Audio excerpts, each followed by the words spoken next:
Hello guys, welcome back to the channel. Hope you are doing well and fine, and in today's video I'll be showing you how to fix duet lag on TikTok.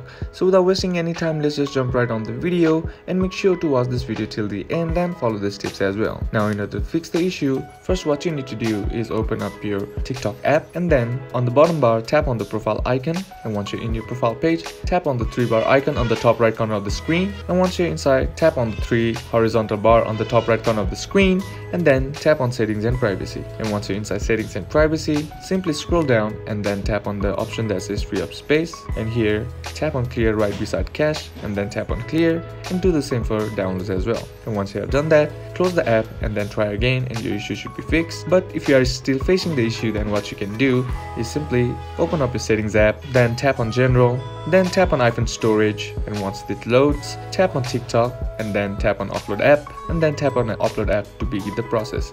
And what this does is it resets the app by clearing all the bugs and glitches that is present in the app, which might be causing the issue that you are facing. And once the process is complete, after this upload app, you'll have an option that says reinstall app. Simply tap on that, and once that process is complete, all you gotta do is just go back and then try again, and that's basically how you can do it. And that's it for today's video guys. Hope this video was useful to you. Leave a like if you did, comment down below what the next video should be on, consider subbing to the channel. Thank you for watching. Bye bye.